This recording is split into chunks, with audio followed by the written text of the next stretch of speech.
ನಮಸ್ಕಾರ ದೇವರು. ಬೆಳಗ್ಗೆನೇ ಎದ್ದು ನಾನು ಸೀದಾ ಹೊರಟಿದ್ದು ಮಾರ್ಕೆಟ್ಗೆ. ಯಾಕೆಂದ್ರೆ ಮನೇಲಿ ತರಕಾರಿ ತರ ಕೇಳಿದ್ರು, ಸೊ ಸೀದಾ ಮಾರ್ಕೆಟ್ಗೆ ಹೊರಟೆ. ನಾನು ಹೋಗ್ಬೇಕಾದ್ರೆ ಇಲ್ಲದೆ ಇದ್ದಿದ್ದು ಸೂರ್ಯ ನನ್ನ ಮಾರ್ಕೆಟ್ಗೆ ಹೋಗಿ ತಲುಪೋಷ್ಟೊಳಗಡೆ ಬಂದ್ಬಿಟ್ಟಿದ್ದ.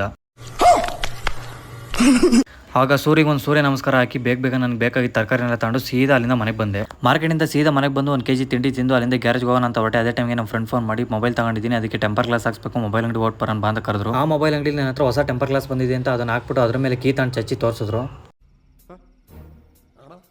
ಇದೇ ನೋಡಿ ಗೈಸ್, ನಮ್ಮ ಫ್ರೆಂಡ್ ತಗೊಂಡ್ರೆ ಹೊಸ ಫೋನು. ಇದು ವಿವೋ V50 ಕ್ಯಾಮ್ರಾ ತುಂಬ ಚೆನ್ನಾಗಿದೆ. ನಿಮ್ಗೆ ಬೇಕು ಅಂದ್ರೆ ಅಮೆಝಾನ್ ಸಿಗುತ್ತೆ, ತಗೊಳ್ಳಿ.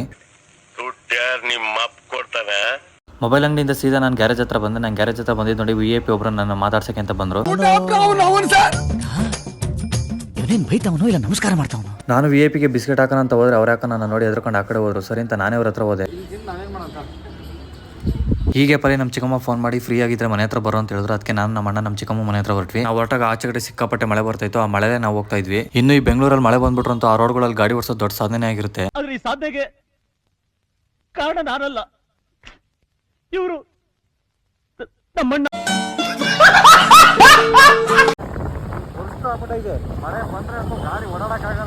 ನಮ್ಮ ಚಿಕ್ಕಮ್ಮ ಮನೆಗೆ ಹೋಗಿದ್ದೆ, ಬಿರಿಯಾನಿ ಹಾಕೊಟ್ರು. ಈ ಮಳೆಗೂ ಅದಕ್ಕೂ ಒಳ್ಳೆ ಬ್ಯಾಟಿಂಗ್ ಮಾಡಿದೆ. ಈ ಬೆಂಗಳೂರು ಮಳೆಯಲ್ಲಿ ಬಿಸಿ ಬಿಸಿ ನಾನ್ ವೆಜ್ ತಿಂತಿದ್ರೆ ಅದೊಂಥರ ಮಜಾ.